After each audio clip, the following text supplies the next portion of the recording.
Story with Binaca. सुनिए कहानी Binaca की जुबानी।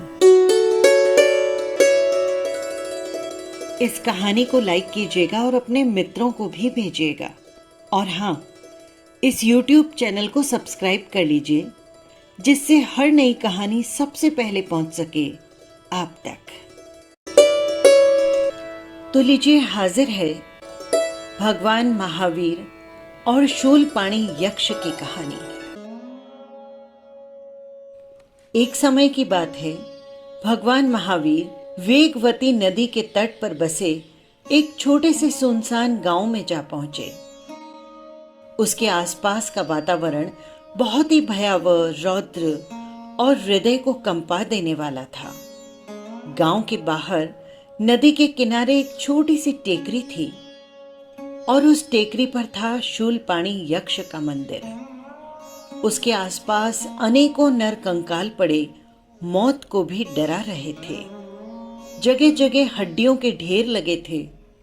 भगवान महावीर ने उपयुक्त जगह समझकर ठहरने के लिए गांव वासियों से अनुमति मांगी। एक वृद्ध ने कांपते हुए शब्दों से कहा, आपको मालूम है, ये उस शूलपाणी दैत्य का मंदिर है जो मनुष्य की हड्डियों के ढेर पर खड़ा होकर अट्टहास करता है। जिस दुष्ट दैत्य ने वर्धमान नामक इस सुंदर से नगर को आज हड्डियों का किला, अस्थि ग्राम बना दिया है, वो अपने मंदिर में रात को किसी भी मनुष्य को ठहरने नहीं देता। यदि कोई ठहर भी जाए तो सुबह तक जीवित नहीं बचता। आप इस भय भैरव और काल कोठरी में क्यों ठहरना चाहते हैं? श्रमण महावीर स्वयं अभय थे। इस धरती पर भय की जड़ को काटकर वो अभय का कल्प वृक्ष उगाना चाहते थे। इसीलिए इस भय भैरव स्थान को ही उन्होंने चुना और संध्या होते होते वे यक्ष मंदिर के एक भाग में ध्यान मुद्रा में खड़े हो गए। रात्रि होते ही भयंकर हुंकार करता हुआ एक हाथ में त्रिशूल लिए शूलपाणी यक्ष मंदिर के अहाते में प्रकट हुआ। शूलपाणी ने अपना विकराल रूप फैलाया और तीखे दांतों वाले एक मदमस्त हाथी में बदल गया। उसने चिंघाड़ते हुए महावीर पर दांतों से प्रहार किया, सूंड से पकड़कर गेंद की भांति उन्हें ऊपर उछाल दिया और पांवों के नीचे रौंदने लगा। उसके बाद पिशाच का रूप धारण कर लिया।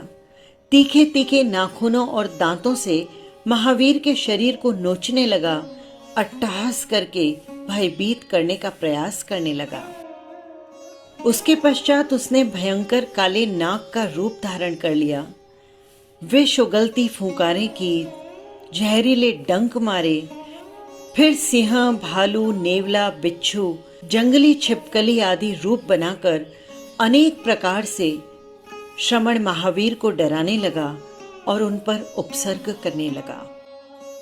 इस बार तो शूलपाणी ने एक विचित्र सी रचना की और अपनी वैक्रिय शक्ति से महावीर के आंख, कान, नाक, सिर, दांत, नख और पीठ, इन सातों कोमल स्थानों पर भयंकर दर्द पैदा कर दिया।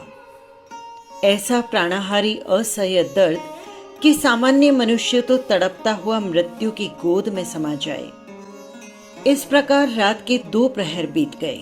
महावीर को भयानक से भयानक कष्ट देते हुए यक्ष शूलपाणी थक गया, परंतु महावीर विचलित नहीं हुए।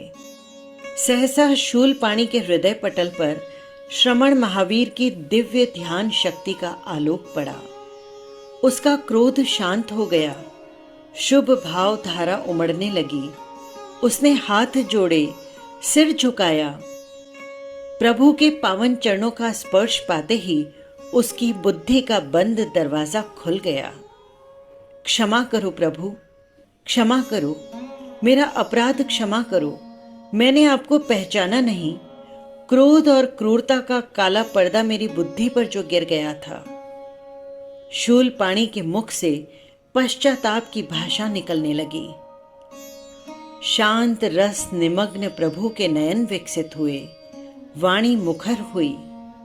वे बोले, शांत हो जाओ शूलपाणी, मन से क्रूरता और घृणा का जहर निकाल दो, तभी तुम्हें शांति मिलेगी, अभय मिलेगा। प्रेम से प्रेम मिलता है, क्रोध से क्रोध बढ़ता है। क्रोध के विष बेल को समाप्त करो, सबको अभय दो, तुम भी सदा के लिए अभय हो जाओ।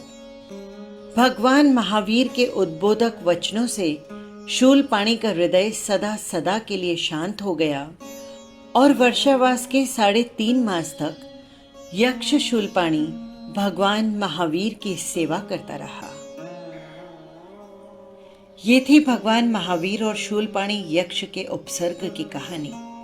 फिर मिलेंगे किसी नई कहानी के साथ। नमस्कार।